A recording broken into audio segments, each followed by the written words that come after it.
Rarak Prarub, Lungkrod, Lungkad, Lundan. Walang komento, walang komento, kwentong momento, dokumento lang. Ako po ang iyong lingkod, si Shabali Star sa Taraptino. Halina't tunghayan niyo po ako upang ating talakayin ang mga aral at pananampalataya ng huling tipan kay Rakaya. Ang ating pong talakayin sa ngayon ay ang patungkol po sa 18 paksa sa unang aklat ni Rakaya, patungkol po sa paano magtagumpay at magiging haligi. Bago po tayo magtalakay, nais ko lamang po na inyong maalaman na ako lamang po ang tagapagsalita ng kapayagan at mga kaganapan ng huling tipang ito. Ang pagpapakain ko sa inyo ng mga aral ng huling tipan ay kabahagi po ng kalooban ng katastasan upang inyong makilala si Rakaya na kanyang sinugo. May mga aral na lumitaw sa ngayon. Ang sabi, Luciferian trap daw ang mga turo na pahayahay. Tawagin ko na lang po sila sa wikang Tarindom na mga arbatims. Kung sinasabi mong Luciferian trap, matagal na tayong na-trap ni Lucifer mula nang mawala ang mga apostol. Patuloy siya sa pang-uusig ang dragon na tinatawag na Diablo at Satanas sa nalabing binhi ng babae. Basahin nga natin ito, ang nakasulat sa Apocalypse chapter 12 verse 9 at chapter 12 verse 17.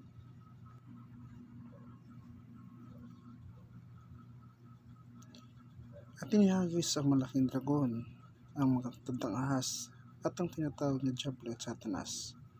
Ang dumaya sa buong sanlibutan, siya inihagis sa lupa at ang kanyang mga anghel ay inihagis na kasama niya. At nagalit ang dragon sa babae at umalis upang pumakas sa nalabi sa kanyang binhi na siya nasitupad ng mga utos ng kataas-taasan at ng mga patutuo ni Yeshua HaMashiach.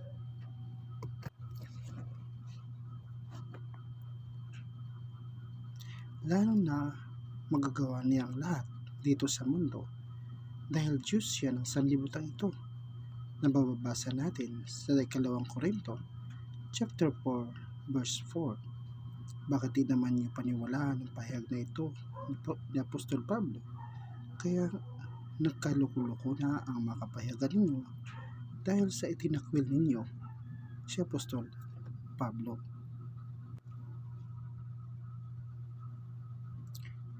Ito po ang ating mababasa na binulag ng Diyos ng sanlibutan ito ang mga pag-iisip ng mga hindi nagsasampalataya upang sa kanila'y huwag sumilang ang kaliwanagan ng Ebanghelyo ng kaluwalhatian ng Mesyas na siyang larawan ng kataas-taasan.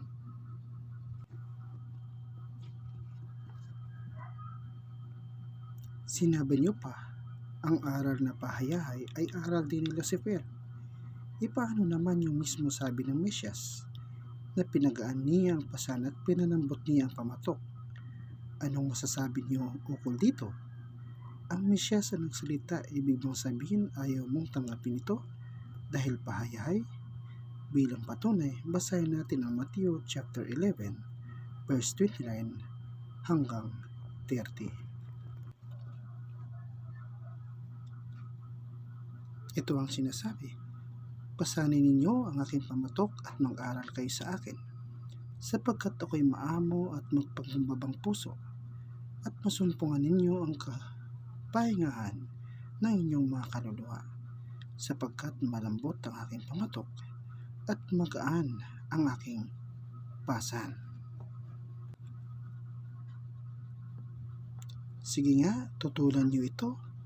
Kaya nga ang ipinangaral ni Apostol Pablo ay ang pagpapalambot ng pamatok at pagpapagaan ng pasan. Kasi nga, ibinigay ang kautusan, di naman natutupad ng tao. Kaya nga nagalit si Moises sa mga Israelita nang bumaba siya galing bundok Sinai. Pagbalik niya, sumamba sa guyang baka yung mga Israelita. Patunayan natin, baka sabihin nyo gawa-gawa ko lang.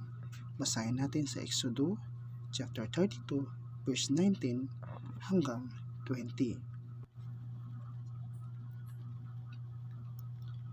At nangyari, paglapit nila sa kampamento, na kanya nakita ang guya at ang sayawan, at ang galit ni Moises ay nag-init at kanyang inihagis sa mga tapyas na nasa kanyang mga kamay at nangasira sa paanan ng bundok. At kanyang kinuha ang guya na kanilang ginawa at sinunog ng apoy at giniling hanggang naging alabok at isinaboy sa ibabaw ng tubig at pinainom sa mga anak ni Israel.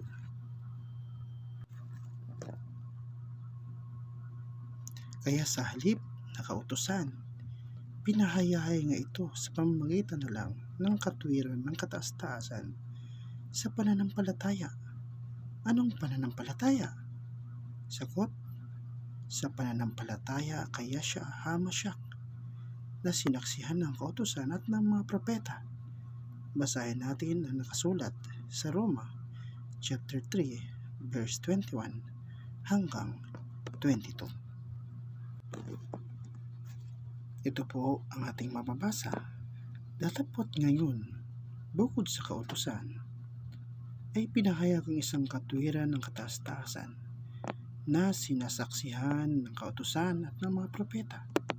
Sa mga tuwid bagay, ang katwiran ng kataas-taasan sa pamamagitan ng pananampalataya kay Yahshua HaMashiach o Jesus Christ o si Kristo sa mga Grego. Sa lahat ng mga nagsampalataya sapagkat walang pagkakaiba.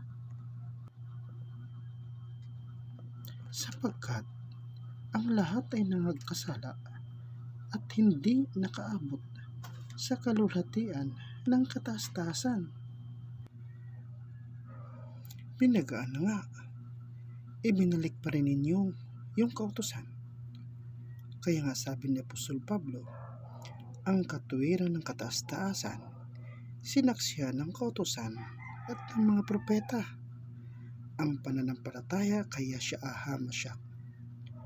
Itama naman kasi, sabi ng Mesyas, na di siya dumating para sirain ang kautusan at ang mga propeta.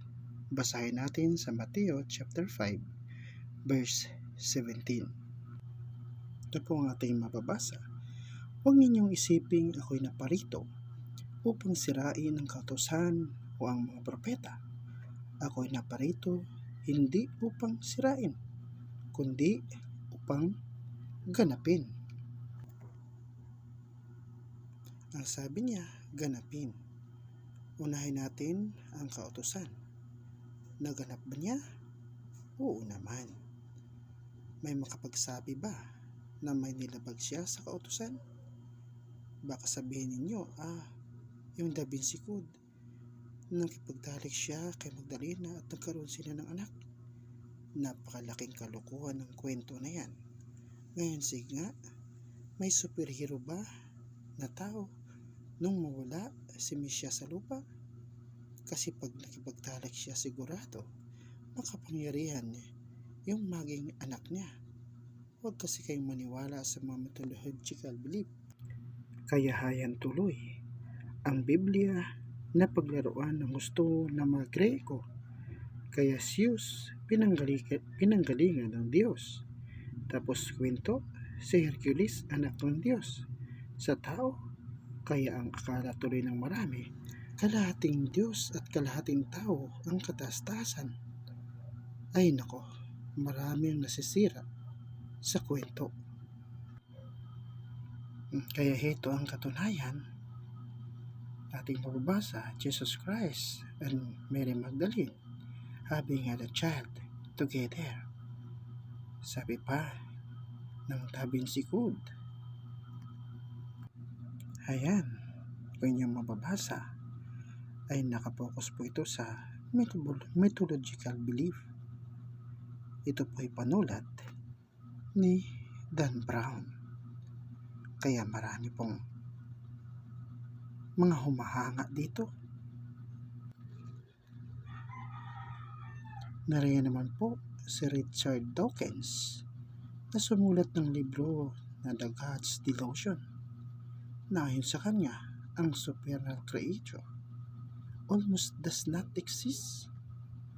Nakalulungkot na marami ang tumangkilik ng katang ito na ayon kay Haring David ay isang kamangmangan na mababasa natin sa Awit chapter 14 verse 1. Narito po ang mga patunay. Richard Dawkins, The God Delusion.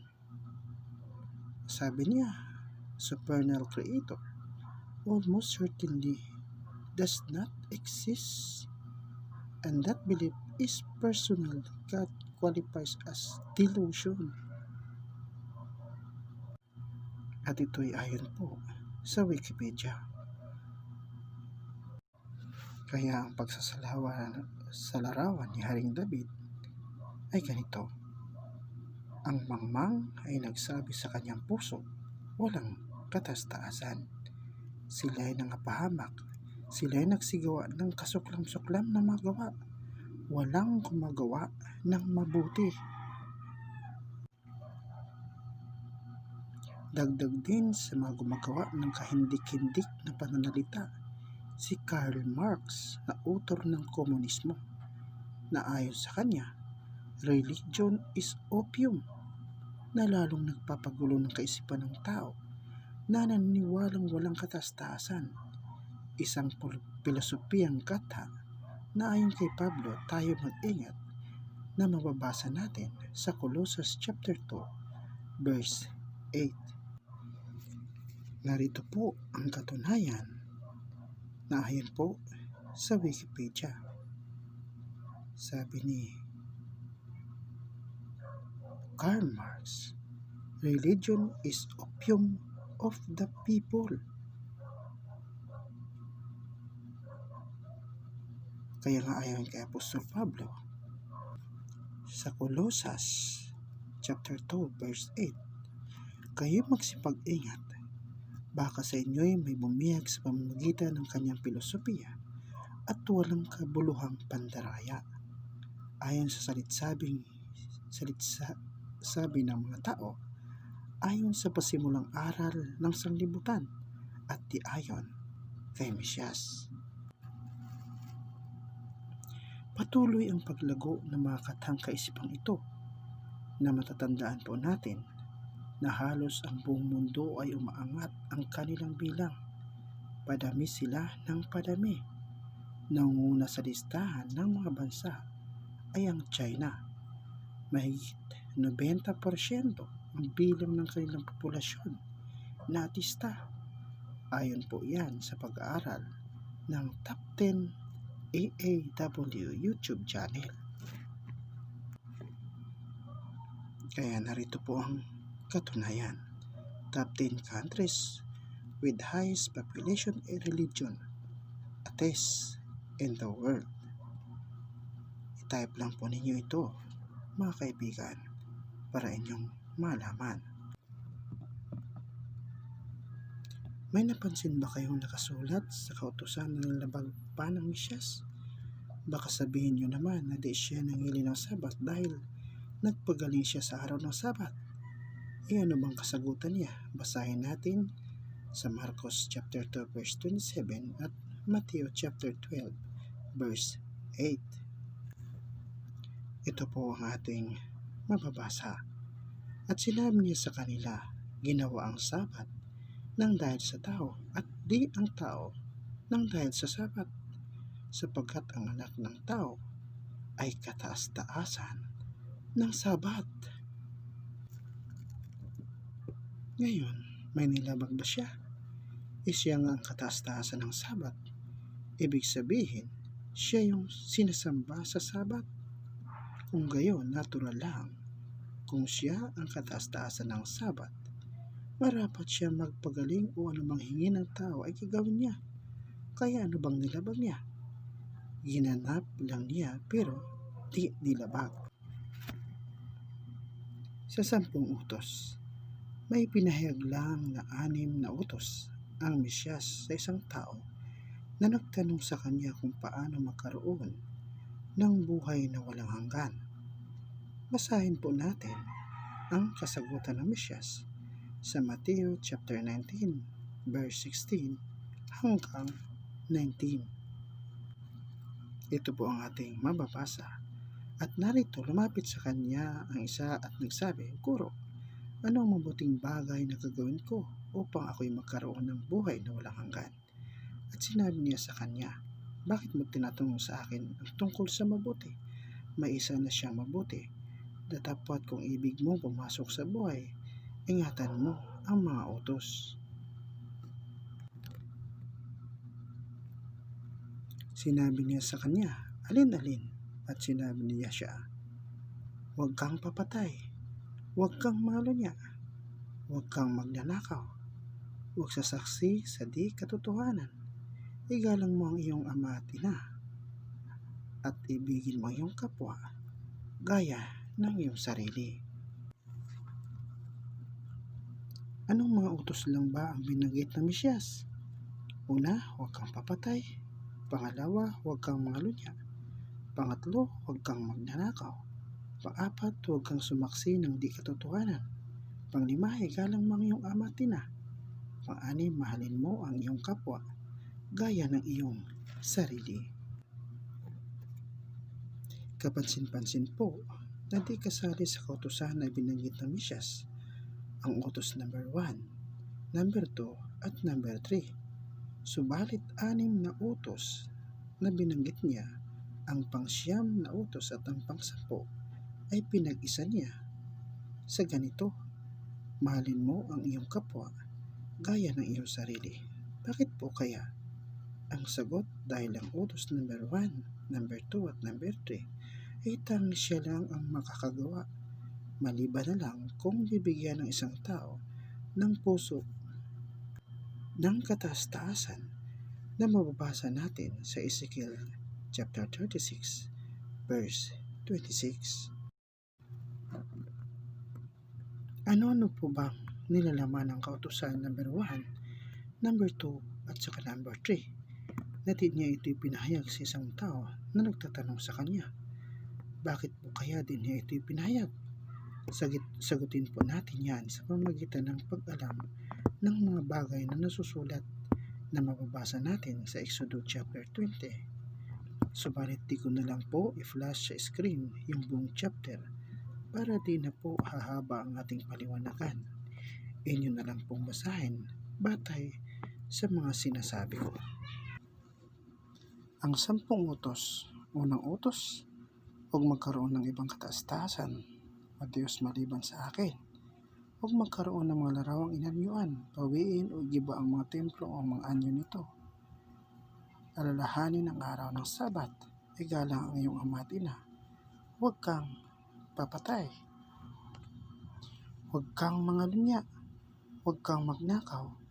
Huwag sumaksi ng hindi katotohanan. Huwag mong imbutin ang bahay ng iyong kapwa. Huwag mong imbutin ang asawa ng iyong kapwa. Ito po, mga kaibigan at kababayan, ang 10 utos. Ngayon napag-alaman na po ninyo ang 10 kautusan na ibinigay kay Moises. Sagutin na po natin ang utos number 1, number 2 at saka number 3 kung bakit di niya ito sinali sa pagbanggit sa tao na nagtatanong sa kanya. Unang utos, huwag magkaroon ng ibang kataas-taasan maliban sa akin. Baka nagtataka po kayo na bakit di po kasali sa kautusan ng unang binanggit niya na ako ang kataas-taasan na naglabas sa inyo sa lupain ng Ehipto, sapagkat di po utos ang gayong mga salita kundi deklarasyon. Ang nakasulat sa modern Hebrew ay Anoki Yehovah o ako si Yehovah. Nakapagtataka lang ng deklarasyon niya na Anoki Yehovah o ako si Yehovah ay di tumutugma doon sa unang utos. Bakit ko naman nasabi na di tugma?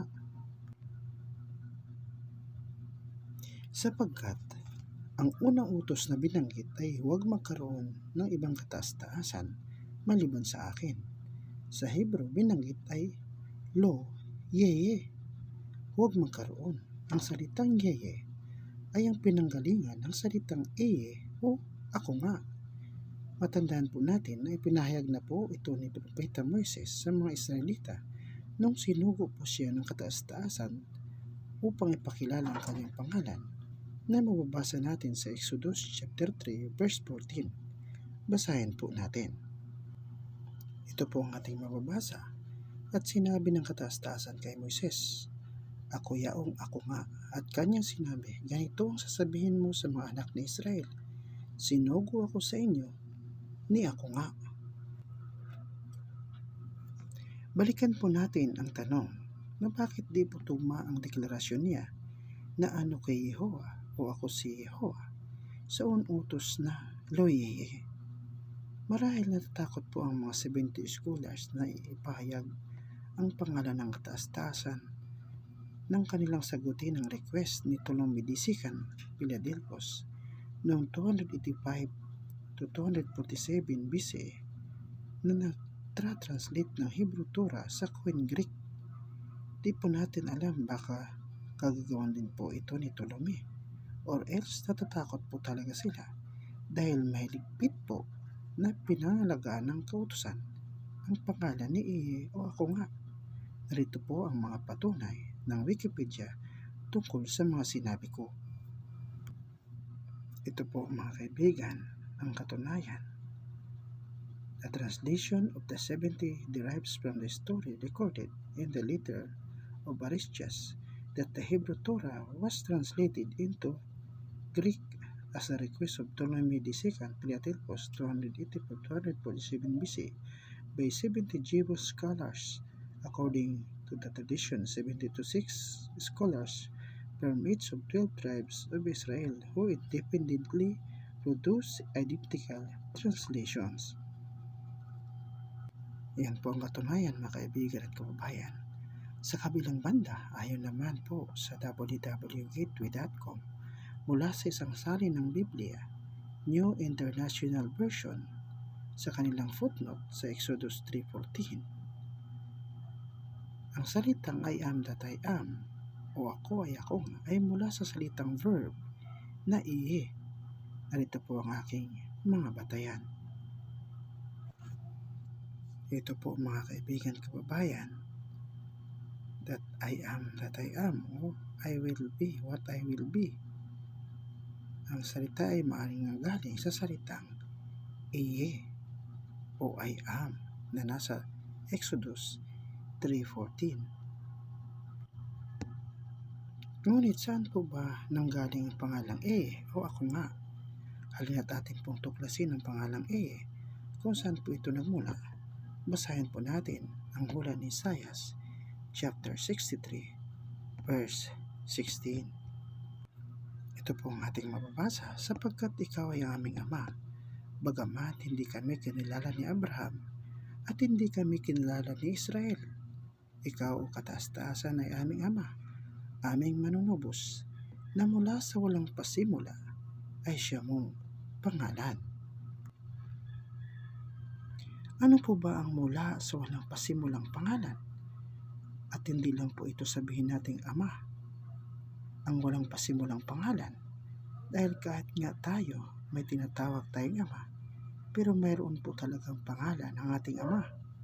Kaya nga para maunawaan natin ang mula sa walang pasimulang pangalan ay siya mong pangalan, tunghayan po ninyo ang ipapahayag kong kaunawaan. Halimbawa, may isang tao na lumitaw sa kawalan, sabay ang kanyang pagkilos saan man siya kumilos ay may liwanag na tumatanglaw sa karimnam na kanyang ginagalawan. Kahit anong kilos at galaw niya, wala siyang nakitang may buhay o may iba mang nilalang bukod sa kanya o may nauna pa man sa kanya. Tanungin pa ba niya ang kanyang sarili? Na mismo ang sarili niya, hindi niya masasagot ang katanungan kung saan siya nagmula. Dahil sa walang kasagutan ang pinagmulan niya, Anong nararapat na pagkilala niya sa sarili niya? Sagot, ako ay ako nga. Bakit ako ay ako nga? Mga dahilan. Walang ibang tao maliban sa kanya. Walang ibang may buhay maliban sa kanya. Lumitaw siya na walang pinagmulan. Ako nga.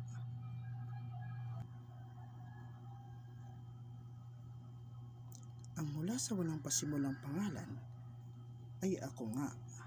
Ang pangalang ako nga na sa Hebro ay Eye.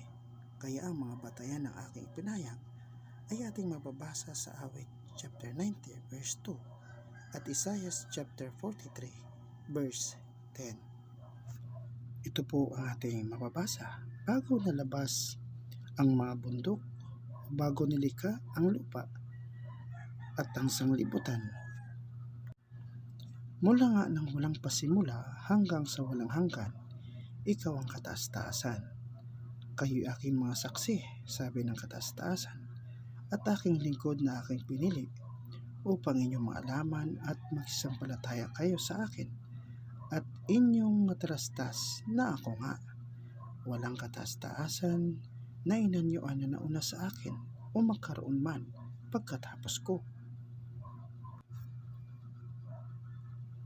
Ngayon, ang tanong, naganap ba ng Mesyas ang unang utos? Oo naman. Bakit ko nasabi? May pahayag siya na dumating siya sa pangalan ng kanyang ama na ating mababasa sa Juan chapter 5 verse 43. Anong katunayan na dala niya ang pangalan ng ama? Batay po yan sa sagot niya sa mga Israelita na wala pa si Abraham ay ako nga, na mababasa naman natin sa Juan chapter 8 verse 58. Basahin po natin bilang katunayan. Ito po ang ating mababasa. Naparito ako sa pangalan ng aking ama at ayaw ninyo akong tanggapin. Kung ibang pumunta sa kanyang sariling pangalan, ay siya ninyong tatanggapin. Sinasabi sa kanila niya siya, katotohanan sinasabi ko sa inyo, bago ipinanganak si Abraham, ay ako nga. Subalit, may matalinghaga pong pahayag ang Mesyas na mababasa natin sa Mateo chapter 5 verse 17 hanggang 18. Tunghayan po natin ang kanyang pahayag. Ito po ang kanyang pahayag.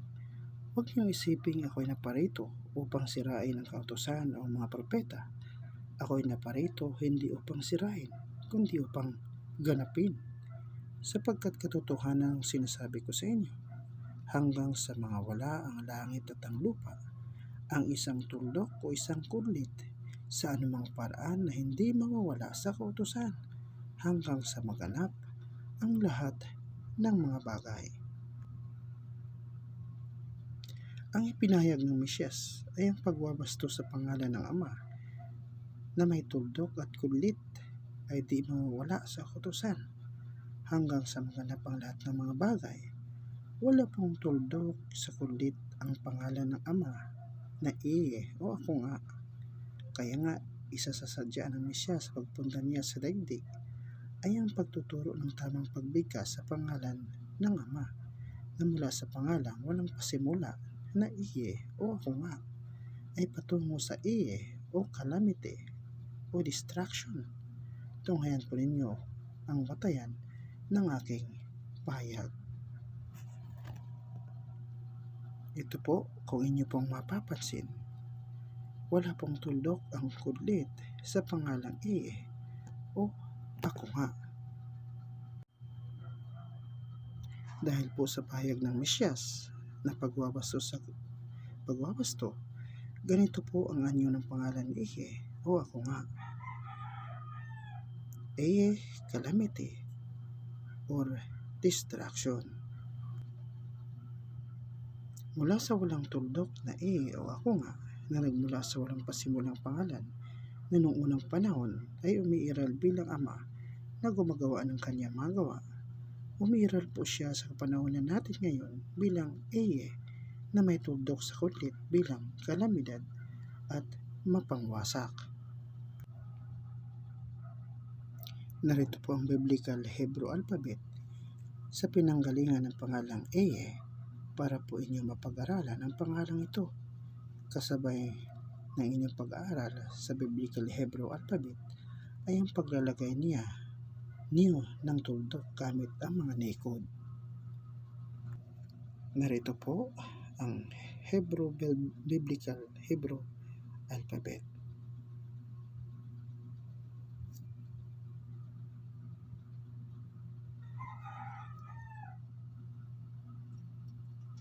Naganap na po ng Mesyas ang unang utos na ituro ang pangalan ng kanyang ama. Ang ikalawang utos ay naganap na din niya. Huwag gumawa ng mga larawan o anyo ng anumang bagay sa itaas ng langit o sa ilalim ng dagat o sa ilalim ng lupa. Igiba ang mga ito. Pinatunayan po ng Mesyas na walang silbi ang larawang inanyuan. Nang mismo sinabi niya, igiba ang templong ito at sa ikatlong araw ay babangon niya. Pinatunayan niya na siya lang ang makapagbigay buhay kaysa mga larawang inanyuan. Atin pong basahin ang mga patunay. Ito po ating mababasa sa John chapter 2 verse 10. Sumagot siya at kanila'y sinabi, igiba ninyo ang templong ito at aking itatayo sa 3 araw.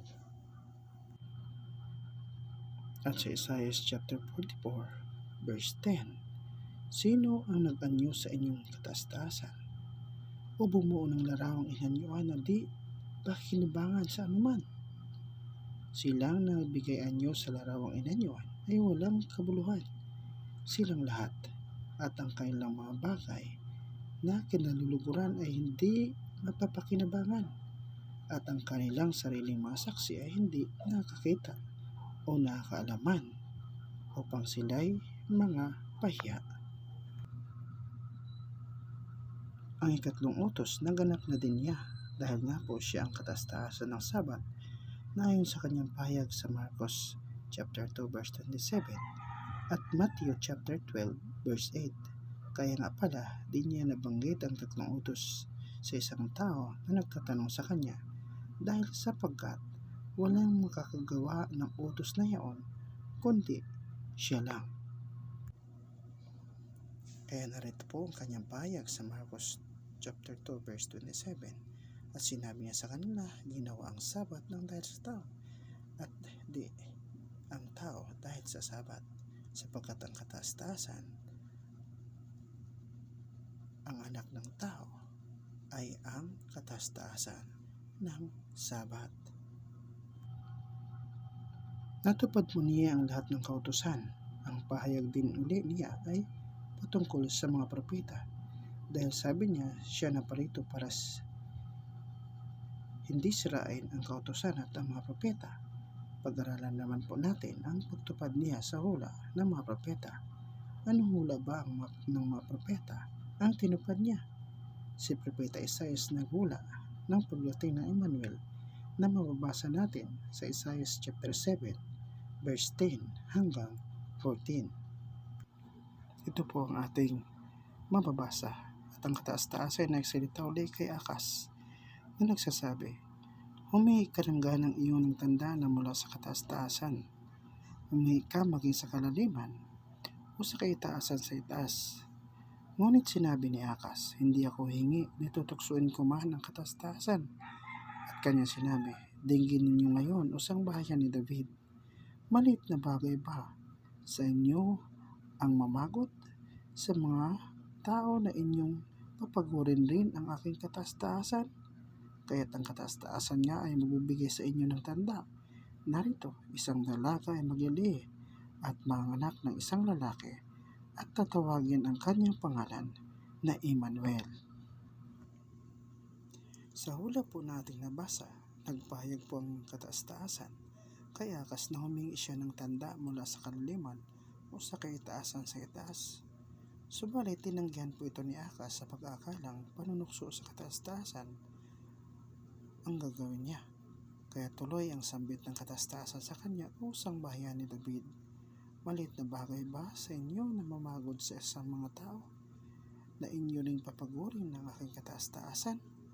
Ano po ba ang ibig ipagkahulugan ng kataas-taasan sa mga salitang kapaguran? Ang hula po ay maliwanag na naganap sa mga pangyayari sa Bagong Tipan. Ang pagtanggi ni Akas sa paghingi ng tanda ay inilalarawan sa pagtakwil ng mga Hudyo sa pagdating ng Emmanuel, sa katauhan ng Mesyas. Ang pagbanggit naman po niya ng kapaguran ay kapaguran po talaga ang pahirapan ka at hampasin ka sa kamay ng iyong mga sariling mamamayan na di kumilala sa iyo. Nang sakdulan ay ang pagkitil ng iyong buhay.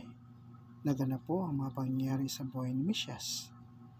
Kaya instead na gamitin nila ang pangalang Emmanuel, ay minabuti nilang gamitin ang pangalang Yeshua o Jesus sa kadahilanang tinanggihan po nila ang Emmanuel.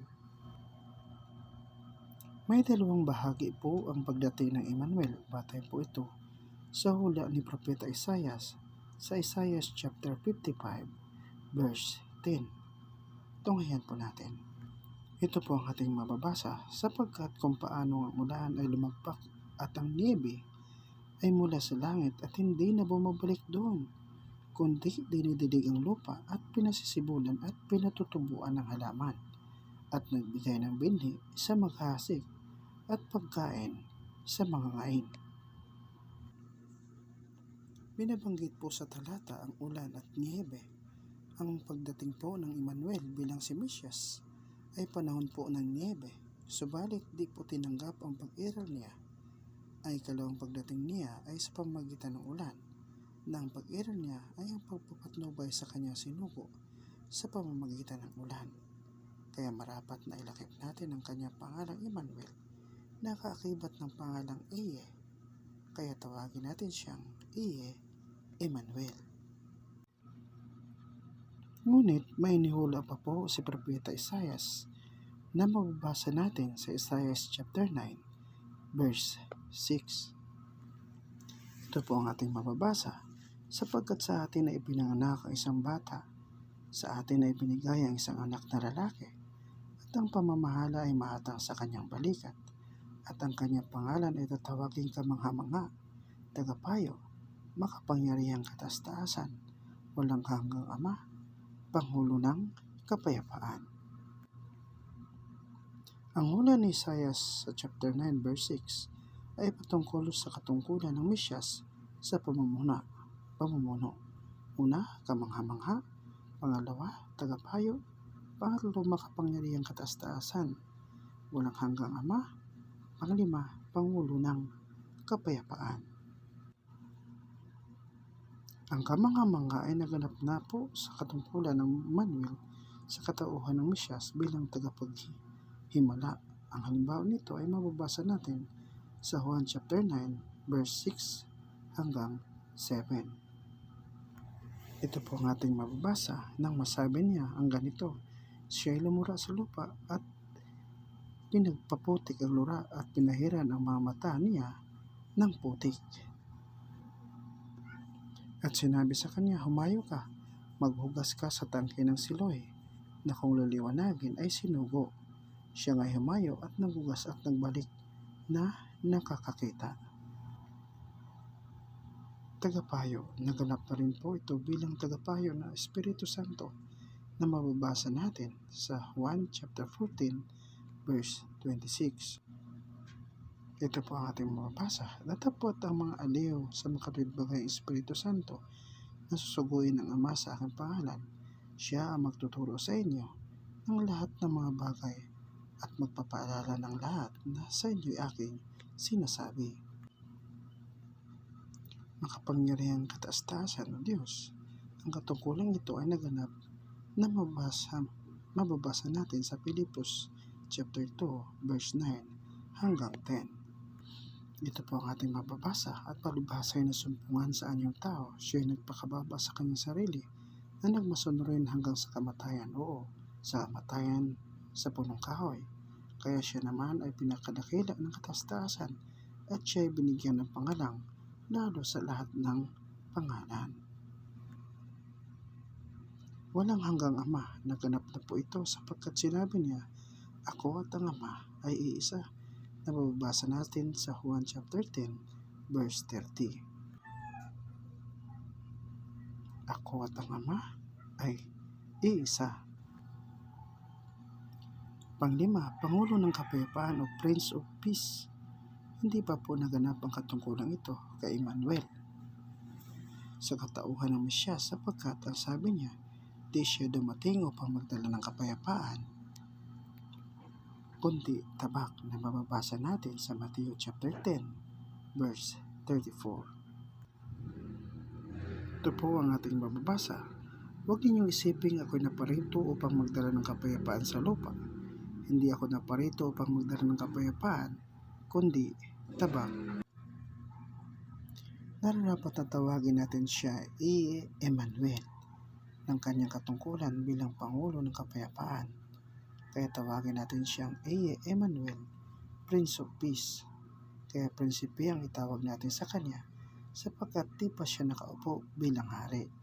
Maging hari lamang siya pag itatag na ang bansa nagkakabunga na ang mga namumuno ay mga hari. Siya magiging hari ng mga hari at Panginoon ng mga Panginoon na mababasa natin sa Apokalipsis chapter 17 verse 14. Ito po ang ating mababasa. Makipagbaka ang mga ito laban sa kordero at sila'y dadaigin ng kordero sapagkat siya'y Panginoon ng mga Panginoon at hari ng mga hari at ng mga kasama niya ng mga tinawag at mga pili at mga tapat at ay nananaig din. Kaya po ngayong panahon ito, tawagin po natin ang ating katastasan bilang Emmanuel, Sar Shalom. Ginanap na po ng Mesyas ang lahat, sinaksihan ng kautusan at ng mga propeta. Ang gawain niya ngayon ay ang pangunahan ng kanyang hukbo bilang prinsipe para protektahan si Pastor Akaya at ang kanyang mga lingkod. Dahil po sa nibigay na ng kataas-taasang Ama ang katuwiran niya sa pamamagitan ng panampalataya sa kanyang anak na si Yeshua HaMashiach o Heso Kristo sa mga Greko, ibinigay din ng Ama ang kanyang kapangyarihan at kapamahalaan sa kanyang anak. Natin pong tawagin sa panahon natin ngayon na Emmanuel, Sar Shalom. Narapat pong sundin natin ang kanyang mga sinasabi bilang pananampalataya sa kanya. Kaya nararapat sundin natin ang hula ng Apokalipsis na kanyang kapahayagan na ipinasulat niya kay Juan Revelador. Kaya ang di sumunod ay mawawasak kasama ni Satanas. Kaya bilang pananampalataya sa kanya at bilang ating Commander-in-Chief na si Emmanuel Sar Shalom, talakayan na natin ang kanyang mga pahayag bilang pagsunod natin sa kanya. Kaya talakayan na natin ang main topic na paano magtagumpay at magiging haligi.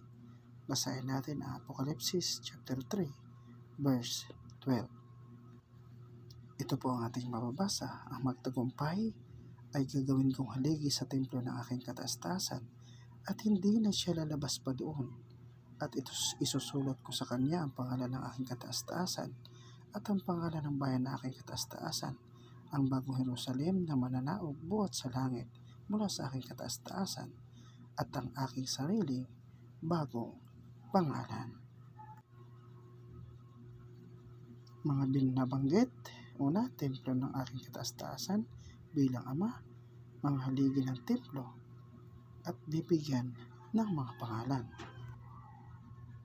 Sino po ba ang templo ng katastasan? Batid po ninyo na may 7 mata po ang batong si Mesyas. Inihula na po ni Propeta Zacarias ang mga bagay nito. Natin pong mababasa sa Zacarias chapter 3 verse 9 at Zacarias chapter 4 verse 10. Tungayan po natin. Ito po ang ating mababasa sapagkat narito ang bato na aking nilagay sa harap ni Josue. Sa ibabaw ng isang bato ay may 7 mata. Narito aking iukit ang mga ukit neon, sabi ng kataas-taasan ng mga hukbo, at aking aalisin ang kasamaan ng lupaing yaon sa isang araw. Sapagkat sinong nagsihamak sa araw ng maliit na bagay? Sapagkat ang 7 ito ay mga galak na makikita nila ang pabatong tingga sa kamay ni Zorobabel. Ang mga ito ay ang mga mata ng kataas-taasan na nagsiparito sa buong lupa.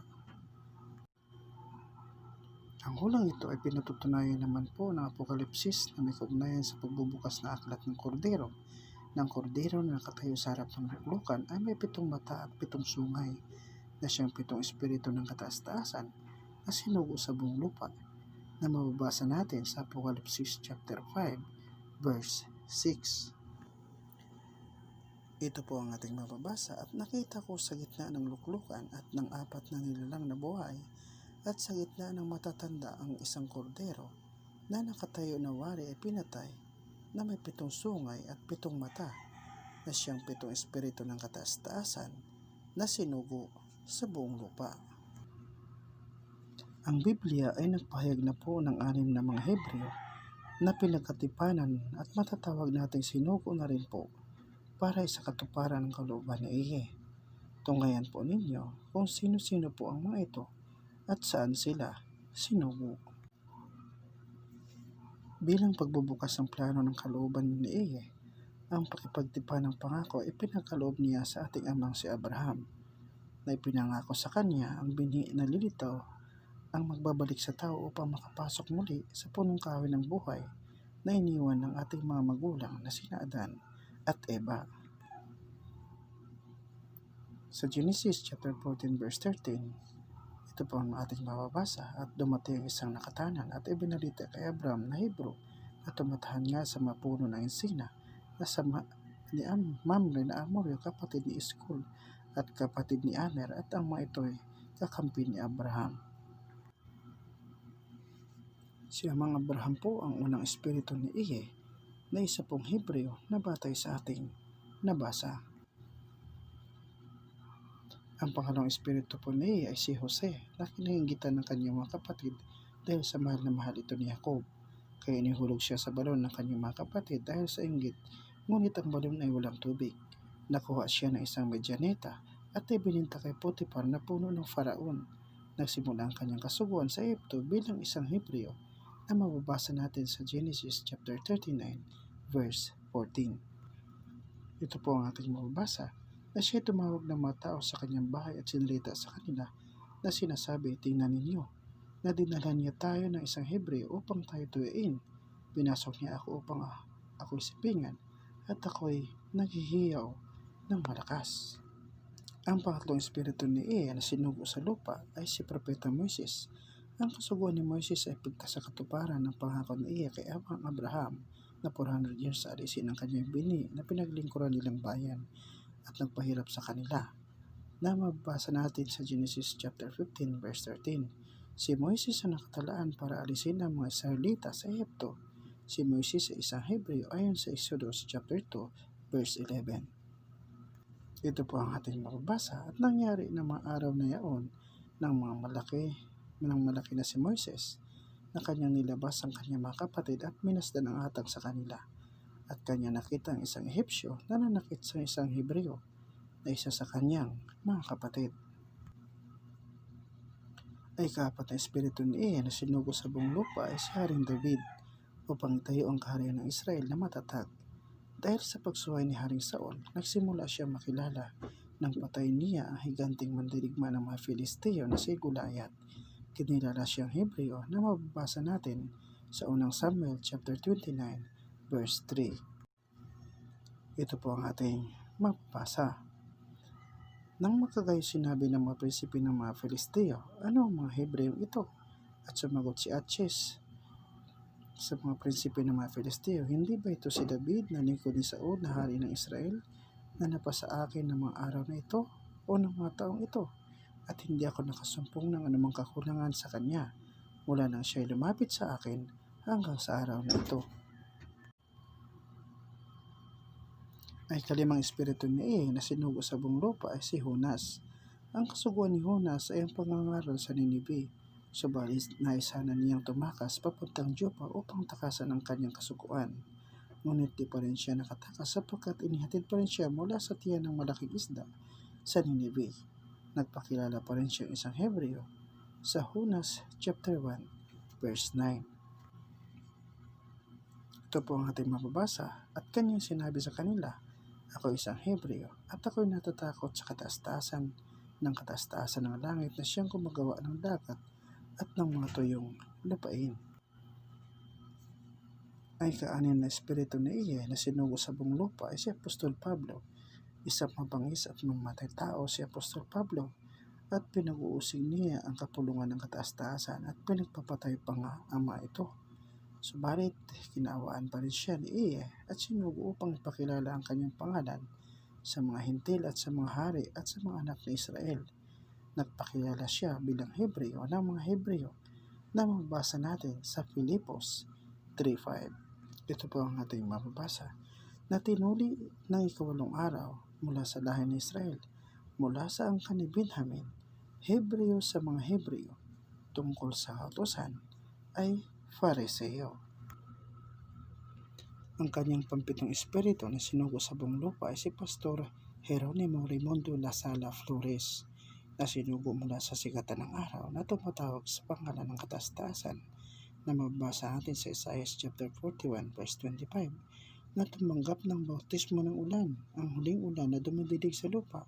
Oseas chapter 6 verse 3, ibabangon ang tabernakulo ni David sa Amos chapter 9 verse 11 hanggang 12, upang itatag ang isang bansang nagkakabunga, na batay po sa Mateo chapter 21 verse 43, nagpakilalang Hebreo sa mga Hebreo,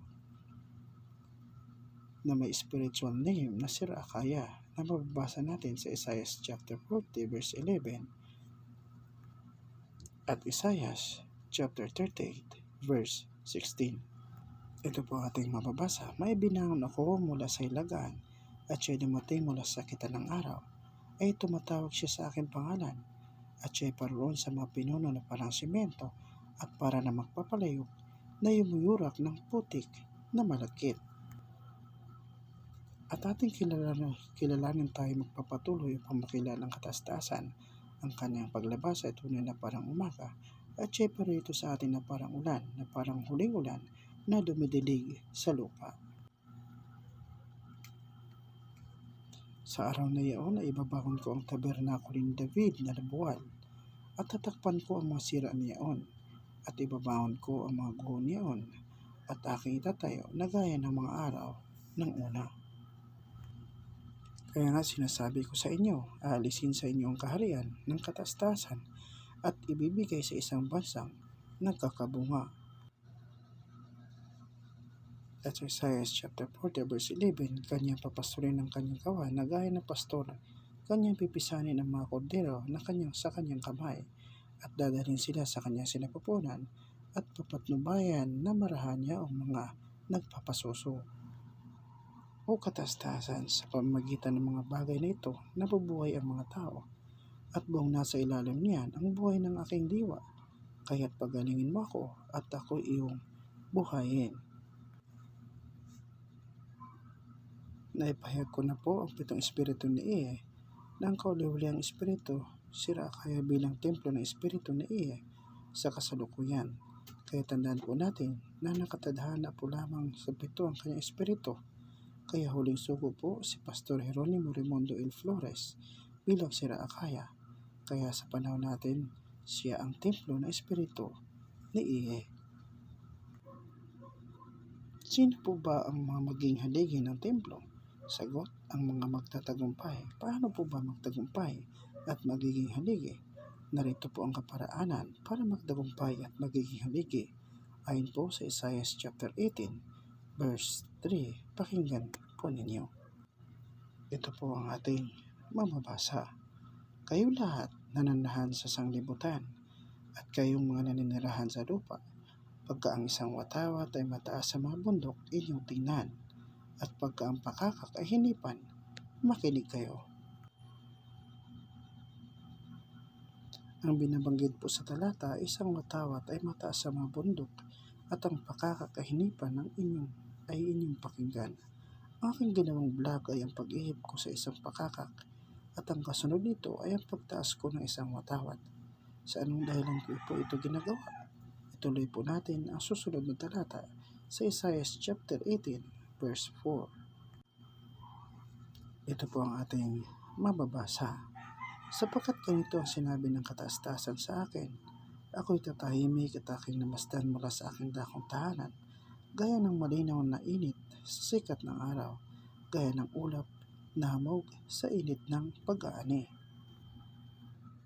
Ayon po sa kasagutan ng kataas-taasan, siya'y tatahimik at nagmamasid sa kanyang dakong tahanan at kanyang namasdan ang malinaw na init sa sikat ng araw. Ibig pong sabihin na sinabi niya sa Malakias chapter 4 verse 2, gaya ng ulap na hamog sa init ng pag-aani. Ito naman po ang hulaan ni Propeta Moises sa Deuteronomio chapter 32 verse 1 hanggang 3. Tunghayan po ninyo.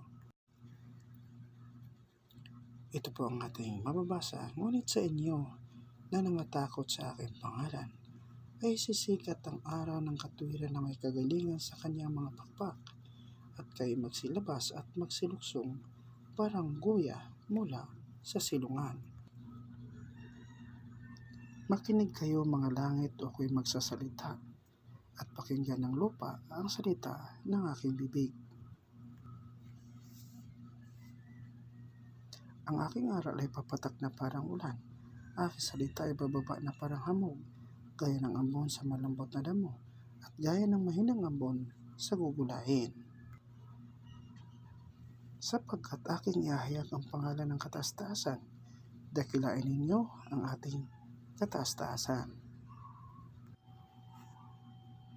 Naipahayag ko na po ang pangalan ni Iye sa aking pagtalakay sa unahan nitong vlog ko, gabay ang pagbabastos sa pangalan niya sa mga pahayag ng Mesyas. Tawagin natin siyang Iye bilang calamity o distraction, sapagkat magpapasapit na si Iye ng mga kalamidad para mangwasak at mamugnaw upang saktan niya sa Satanas. Ang mga kalamidad na ating naranasan ngayon ay pasimula na ng pag-iral ni Iye para ipakita ang kanyang galit. Nagpasapit siya ng COVID-19 pandemya upang paalisin at palabasin na kayo mula sa mga silungan ninyong mga relihiyon.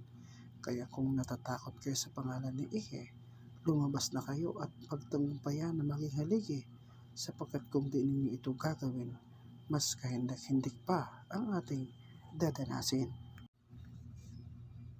Sa Isaiah chapter 18 verse 5, sapagkat bago mag-ani, pagka ang bulaklak ay nalagas at ang bulaklak ay nagiging ubas na nahihinog, kanya puputulin ng karit na pangkapon ang mga usbong at ang mga ladlad na sanga, at kanyang alisin at puputulin. Ayon kay Iye na bago ang pag-ani, pagka ang mga bulaklak ay nalagas at ang mga ubas na hinog na, kanyang puputulin ng karit na pangkapon ang mga usbong at ang mga ladlad na sanga, at alisin at puputulin. Ang ibig sabihin, puputulin na ni Iye ang mga nag-uusbong at naglaladarang mga sanga. Ibig sabihin, mga nag-uusbong relihiyon at mga naglaladarang sa kaisipan. Anong mangyayari nito? Pagkatapos na alisin at putulin ni Iye ang mga yaon, ang kasagutan ni Iye ay papatuloy pa rin sa susunod na talata sa Isaiah chapter 18 verse 6. Tunghayan po ninyo. Ang mga yaon ay parang mga iwan sa mga ibong mandaragit, sa mga bundok at sa mga hayop sa lupa. At pagtatag-initan ang mga yaon ng mga ibong mandaragit, at pagtataginawan ang mga yaon ng lahat ng mga hayop sa lupa. Pag inalis at pinutulo ni Iye ang mga yaon ng mga usbong at ladlad ng mga sanga, na ito nga yung mga lumitaw na relihiyon pagkatapos na mula ang mga apostol, ang mga ladlad na sanga ay ang mga iba't ibang kaisipan na lumitaw. Ayon kay Iye, mga iwan ito sa mga ibong mandaragit sa mga bundok. Kaya totoo po ang talaga na may ibong mandaragit na tupad nga, at dito sa ating lumitaw si Felix Manalo na nagpakilalang ibong mandaragit at pinagpiestahan pati ng mga hayop sa lupa. Kaya ang mga yaon, sabi ni Iye, pagtag-initan ang mga yaon ng mga naiwan ng mga ibong mandaragit at pagtaginawan ng mga hayop sa lupa. Ibig pong sabihin, pagtag-initan at pagtaginawan, at tuwirin na lang po natin kapag tag-init at taginaw, kailangan nasa silungan. Kaya nga ito yung mga silungan na sinasabi ni Iye na alisan at inyong luluksuhan, at ang mga ibong mandaragit at ang mga hayop sa lupa. Pagkatapos na maganap ang mga bagay na iyon, ano po ang magiging plano ni Iye? Sundan pa rin po natin ang kasagutan sa susunod na talata sa Isaiah chapter 18 verse 7. Tunghayan po niyo ang mangyayari. Ito po ang ating mababasa. Sa panahong yaoy, dadalhin ng isang kaloob ng kataas-taasan ng mga hukbo ng mga matataas at makikisig, at mula sa bayang kakilakilabot na mula sa kanilang pasimula hanggang sa haharapin, isang bansa na sumusukat at yumayapak ng lupain ay hinati ng mga ilog. Sa mga dako na pangalan ng kataas-taasan, ang mga hukbo sa bundok ng Sion. Magkaroon ng pagbibigayan ng kaloob mula sa mga taong matataas at makikisig. Ito po yung Amerika. Sa bayang kakilakilabot na mula sa pasimula hanggang sa harapin, ito po yung China. Isang bansa na sumusukat at yumayapak na lang lupain na hinati ng mga ilog, ito po yung Russia. Sa bundok nasyon, ang Pilipinas ay maraming bundok. Bilang pagpapatuloy ay nakatuon na po ang pangalan ni Ie sa bundok ng Sion dito sa Pilipinas, kaya ipinakilala na po niya ang kanyang suko na kanyang tinawag mula sa bahay bata ng kanyang ina. Tunghayan po natin ang pagpapatuloy ng hula ni Isaiah sa Isaiah chapter 49 verse 1 hanggang 26. Ito po ang ating mababasa. Kayo magsipakinig sa akin, o mga pulo, at inyong pakinggan ninyong mga bayan sa malayo. Tinatawag ako ng kataas-taasan mula sa bahay bata. Mula sa bahay bata ng aking ina, ay binanggit niya ang aking pangalan. Sa talata nating nabasa ay dapat makinig ang mga pulo, Pilipinas ang mga kapuluan. Pakinggan ng mga bayan sa malayo ang nasa sinim o USA o Amerika. Sa Isaiah 49:12, pagpapakilala ng sinugo na tinawag mula sa bahay bata, ibig sabihin, nakatala na po siya sa Bible na mababasa natin sa Isaiah chapter 40 verse 11 at Isaiah chapter 38 verse 16. Tunghayan po natin. Ang sinim sa Isaiah 49:12 na tinatawag na bayan sa malayo sa Isaiah 49:1. Sabi ni Strong, a distant oriental region, sa number 55:15. Plural daw ito na pangalan ng isang tao. Maaring Sini o isang Sinite mula sa disyerto ng Sin sa Egypt, number 55:12. Ang direksyon, northwest, di naman northeast. Kaya di dapat ito oriental region, kundi occidental region. Di natin maalaman kung bakit nagkamali si Strong dito. Di talaga perpekto ang tao, kahit gaano siya kagaling.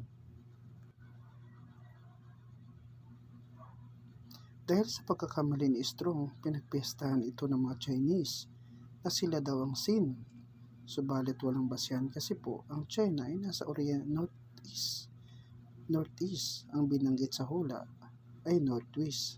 Kaya pala itong lumitaw ngayon ng mga Arbadians panig sa China, kaya gustong ipasakop ang West Philippine Sea at nagtayo ng artificial land kasi para sa katuparan daw ng hula. Nako, kakaiba rin ano. Magising na kayo mga Pilipino, huwag nating bayaan.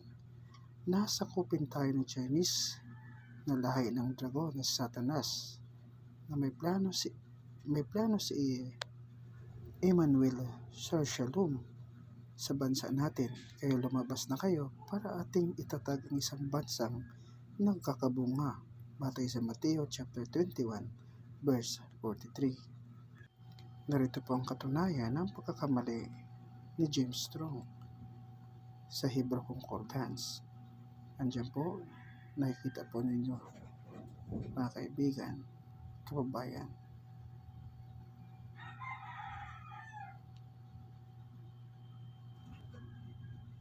Ayon po sa Isaiah chapter 40 verse 11, kanyang papasurin ang kanyang kawan na gaya ng pastor, kanyang pipisanin ng mga kordero ng kanyang kamay at dadalhin sila sa kanyang sinapupunan at papatnubayan na marahal niyang mga nagpapasuso. O katastasan, sa pamamagitan ng mga bagay nito, nabubuhay ang mga tao at buong nasa ilalim niyan ang buhay na aking diwa. Kaya't pagalingin mo ako at ako iyong buhayin. Ayon po sa Isaiah chapter 40 verse 11, nakasulat kanyang papasturin ang kanyang kawan na gaya ng pastor o keroa. Sa ikatlong rakaya, chapter 4, verse 92.2. Sa Isaiah 38:16 naman, o eye, sa pamagitan ng mga bagay na ito, nabubuhay ang mga tao at sa buong nasa ilalim niyan ang buhay ng aking diwa. Kaye, Roki. Ang ibig sabihin ni Isaias ay Raakay Rawak o pastor ng buhay ng espiritu bilang Raakaya. Napagtanto na po natin na mismo nakasulat po ang pangalan ng kanyang sinugo sa Biblia. Kaya ang susunod na gagawin niya sa kanyang sinugo, ituloy po natin ang nakasulat sa Isaiah chapter 49 verse 2. Tunghayan po natin. Ito po ang ating mababasa. At kanyang ginawa ang aking bibig na parang matalas na tabak. Sa lilim ng kanyang kamay, ikinubli niya ako at ginawa niya akong makinang na pana. Sa kanyang lalagyan ng pana ay tinago niya ako. Ang binabanggit sa talata ay ginawa siyang matalas na tabak. Ibig sabihin, ang huling tipan po ang matalas na tabak na mula sa kanyang bibig. Sa lilim ng kanyang mga kamay ay kinubli niya ako. Ito po ang binabanggit sa Isaiah 42:6 ng huling tipan na kanyang hawakan ng kanyang kamay at ingatan. Pagkatapos ginawa siya makinang na pana, sa kanyang lalagyan ay tinagaw niya ako, ay ang pagkakaayos ng watawat na nakatago ang pangalan ni Raakaya na para makinang na pana na nakatago sa lalagyan. Ito po ang may kaugnayan sa batang Emmanuel sa Isaiah chapter 7 verse 24. Tunghayan po natin ang sinabi sa Isaiah chapter 42 verse 6 at Isaiah 7:24 bilang kapaliwanagan sa Isaiah chapter 49 verse 2. Ito po ang ating mababasa. Ako ang kataas-taasan ay tumawag sa iyo sa katwiran at hahawak ng iyong kamay at mag-iingat sa iyo at ibibigay kita na pinakatipan sa bayan, na pinakaliwanag sa mga bansa. Paroroon ang isa na may pana at may busog sapagkat ang buong lupain ay magiging mga dawag at mga tinikan. Ang ibig pong sabihin, ang tabak ay ang huling tipan at ang pana ay busog ay ang watawat na dala ng inyong pong lingkod na pastor na si Raakaya bilang makinang na pana na sa lalagyan ng pana. Tunghayan niyo po ang larawan na inyong makita ay larawan ng mga nakasulat sa Isaiah 49 verse 2. Narito po at inyong tunghayan.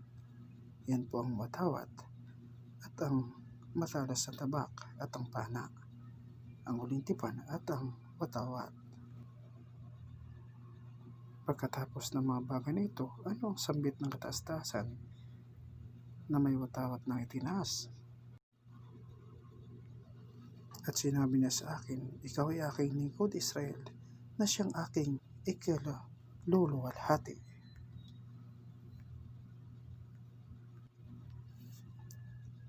Ang pinahayag niya sa talata 49:3 ay pinuri niya si Israel na kanyang lingkod para sa kanyang ikaluluwalhati. Subalit huwag po niyong isipin na si Israel na biological ito, kundi ang pinuri niya ay ang kanyang spiritual Israel na sinugo na walang iba, si Raakaya.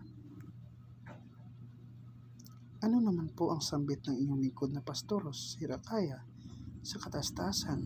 Tunghayan po ninyo ang mga pangyayari sa Isaiah 49 verse 4. Ito po ang ating mababasa. Ngunit aking sinasabi, ako'y gumagawang walang kabuluhan. Aking ginugol ang aking lakas sa wala at sa walang kabuluhan. Gayon ba'y tunay na ang kahatulan sa akin ay nasa kataas-taasan at ang kagantihan sa akin ay nasa aking kataas-taasan.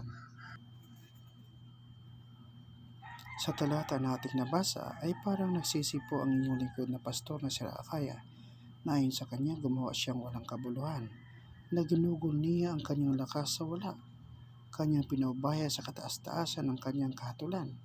Bakit po gumawa siya ng walang kabuluhan at nauwi sa wala ang kanyang ginugol na lakas? Ito ba yung pagtatayo niya ng Kahalahama-Shak, congregation na binagsak ni dahil di dapat ito itayo? Ginugol niya ang kanyang panahon at lakas para dito, subalit nauwi sa wala dahil sa mapangyaring kalooban din naman po ni Iye. Narito po ang katunayan ng kanyang pagtayo ng kahala-Hamasyak.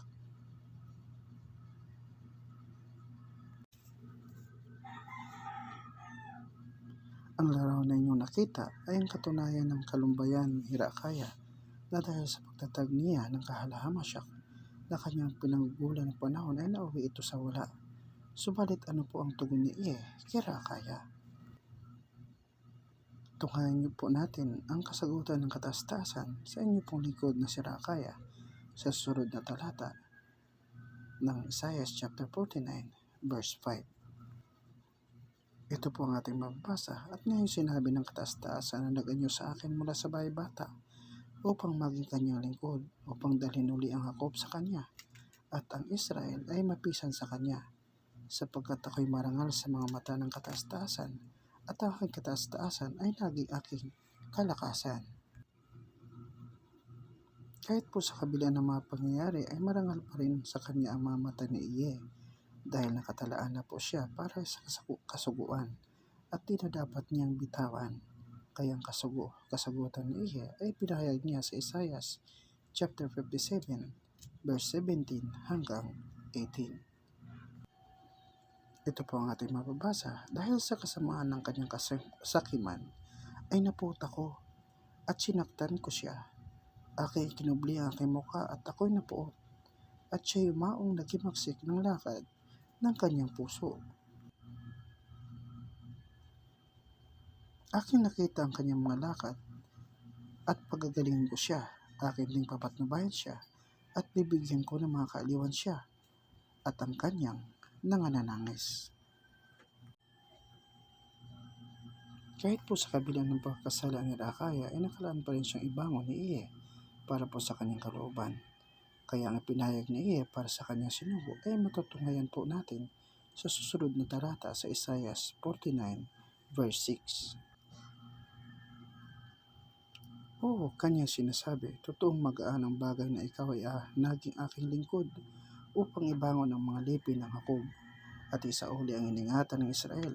Ikaw ay aking ibibigay na pinakailaw sa mga hintil upang ikaw ay maging aking kaligtasan hanggang sa wakas ng lupa. Ang ipinahayag ni Iye kay Herakaya ay ang gagawin niya siyang pinakailaw ng mga hintil upang maging kaligtasan hanggang sa wakas ng lupa. Makatotohanan po ito dahil ang Sorsogon ay malapit sa Pacific Ocean na may pinakamalalim na karagatan, kaya sa wakas ng lupa. Kaya talagang eksakto ang lokasyon ng inyong sugong pastor na si Herakaya. Dala niya ang huling tipan bilang pinakailaw sa mga hintil o ang pinakaliwanag sa mga bansa na ayon sa Isaiah chapter 42 verse 6. Ito po ang ating mababasa. Ako ang kataas-taasan na tumawag sa iyo sa katwiran at hawak ng iyong kamay at mag-iingat sa iyo at ibibigay kita na pinakatipan sa bayan na pinakaliwanag sa mga bansa.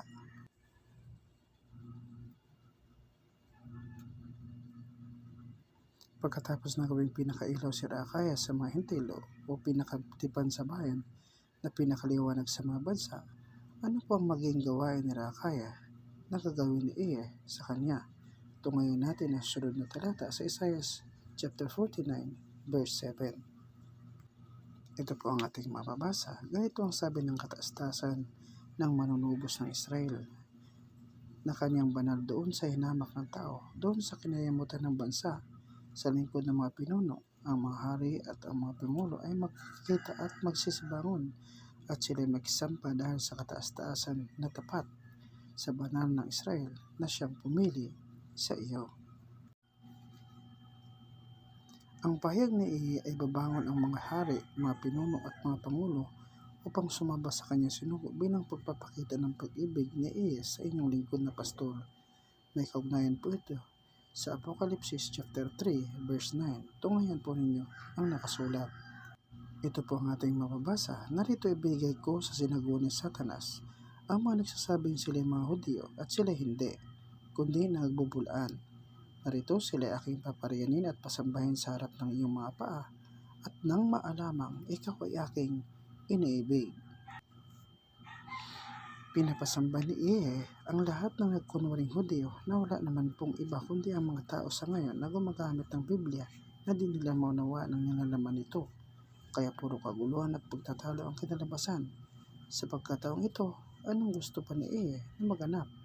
Ituloy po natin ang sunod pang talata sa Isaiah chapter 49 verse 8. Ito po ang ating mababasa. Ganito ang sabi ng kataas-taasan, sa kalugod-lugod na panahon ay sinagot kita, at sa araw ng pagliligtas ay tinulungan kita, at aking iningatan ka, at ibibigay kita na pinakatipan sa bayan, upang ibangon ang lupain, upang ipamana sa kanila ang mga sirang mana. Sa talata na ating nabasa, ang sabi ni Iye ay sinagot niya si Rakaya sa kalugod-lugod na panahon. Anong kasagutan bang natanggap ni Rakaya?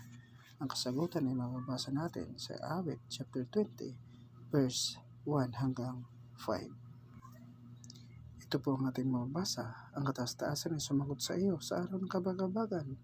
Itaas ka ng mataas na pangalan ng kataas-taasan ni Yahweh.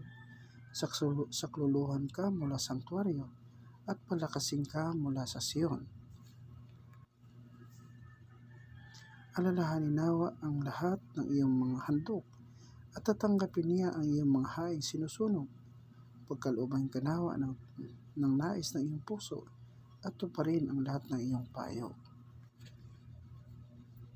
Ang mga kasagutan ni Iye para tulungan si Rakaya at para pagtagumpayan na maging haligi. Araw ng kabagabagan, narapat pong pumasok na sa arko ng huling tipan ang mga naghahangad na maging haligi sapagkat ito na ang araw at panahon ng kabagabagan. Ang pangalawa, saklulo mula sa sanktuaryo. Ang ginanap ko ay ang pagsaklulo sa sanktuaryo na pinakain ko kayo ng banal na tinapay mula kay Rakaya. Ang ikatlo, pagpapalakas mula sa Sion. Narapat na lumapit kayo ng personal sa ating abang lingkod na pastor na si Rakaya upang magkaroon ng kalakasan. Pag-alala ng mga handog. Ang ikaapat, ang paglapit upang isakatuparan ng kultikara. Panglima, pagtanggap ng haing sinusunog. Pagtanggap ninyo kay Rakaya bilang huling sugong Hebreo. Nais ng puso, pagkakaroon ng pusong Rakayano ng nais ay may tatagang bansang nagkakabunga. Pangpito, pagtupad ng payo na dapat sundin ay ang nakasulat sa Kawikaan chapter 22 verse 18 hanggang 21. Tungayan po natin. Ito po ang ating mababasa.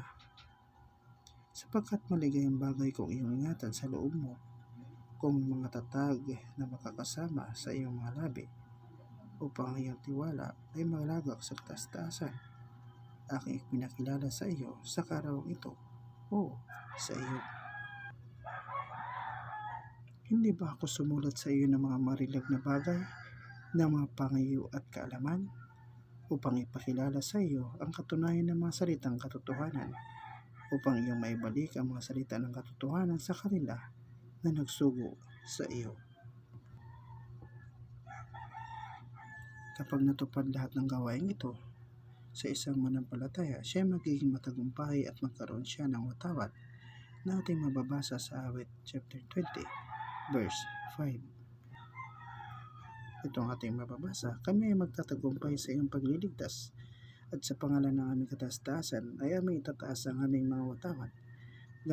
Ganapin nawa ng kataas-taasan ang lahat ng iyong mga hingi. Ang kanyang watawat na tatanggapin ay nakasulat ang pangalan ng kataas-taasan o Ama. Pangalawa, pangalan ng bagong Jerusalem. Pangatlo, bagong pangalan ng Mesyas. Narito po ang larawan ng watawat na ang mga kasulat lamang ay mga keyword ng tatlong pangalan. Inyong maalaman ng mga kapaliwanagahan kung maganap ninyo ang pagtatagumpay. Simulan ko na pong itaas ang watawat na ito bilang pagsisimula ng laban at pagsunod sa kalooban ni Emmanuel Sir Shalom. Pagtatagumpay at pagtatatag ng isang bansang nakakabunga ang ipagkaloob ninyo, Emmanuel Sir Shalom.